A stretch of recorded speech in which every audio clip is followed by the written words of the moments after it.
I was living a pretty normal life in Berlin, Germany when I got the idea for my revenge story. I was 28 years old and worked as a graphic designer, which meant I spent a lot of time at my computer, but I also loved going out and meeting people. I had a great life, a wonderful apartment, and a loving family. My favorite thing to do was go to the park and sit on the bench by the lake, watching the world go by. I had a strong sense of justice, and I always tried to do the right thing. I was a bit of an optimist, always looking for the good in people. But that changed the day I got pickpocketed. It was during the 2000th Pride Parade in New York City, and I was excited to be there with my husband, Mark. We had planned to walk through the parade together, waving to people, taking pictures, and just enjoying the celebration. I had a new phone, which I was very proud of, because it had a great camera and a lot of storage. I had just bought it the week before, and I was excited to take pictures of the parade and share them with my friends. I had even told Mark that I wanted to take some photos of the parade because I thought it would be a great way to remember the event. As we walked through the parade, I was waving and smiling, taking pictures of people, and enjoying the energy of the crowd. I was in the middle of a conversation with a friend when I suddenly realized my phone was missing. I panicked and looked around, but I couldn't find it anywhere. I turned to Mark, who was still taking pictures, and asked him if he had seen it. He said no, and we both started to panic. We had just started the parade, and I had no idea where my phone had gone. We decided to go back and check the photos Mark had taken to see if my phone had fallen out of my pocket. We looked through the photos, and to our shock, we saw a woman going inside my purse.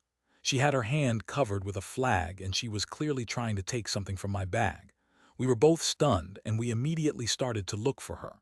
We split up and walked through the parade trying to find her. We were 6 people in total, so we each took a different direction looking for her. After a few minutes, we found her a few blocks away, still in the parade. She was still in the same area, and she looked nervous. We approached her, and she immediately started to act like she was innocent. But we had the photos, and we were ready to confront her. We told the police about what we had seen, and they were shocked too. They had been watching the parade closely, and they were impressed that we had caught her in the act. The police took her into custody, and she was interrogated for about an hour. During the interrogation, she eventually called the person who had my phone. The person she called said that they had dropped the phone at the NE corner of 14th Street and 6th Avenue. The police went to collect it, and when they brought it back to me, I was shocked. It was the same make and model as my phone, but it wasn't my phone.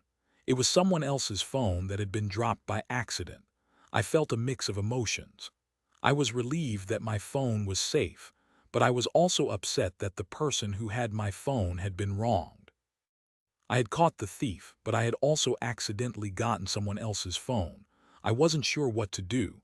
I didn't want to press charges, but I also didn't want to let the thief off easy. I decided to call the person who had lost their phone and let them know that I had found it. They were very grateful, and they thanked me for my help.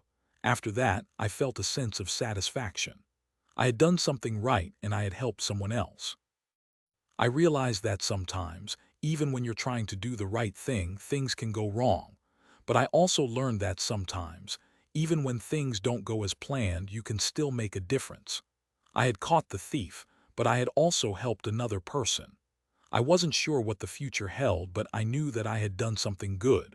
I had made a difference, and that made me feel proud.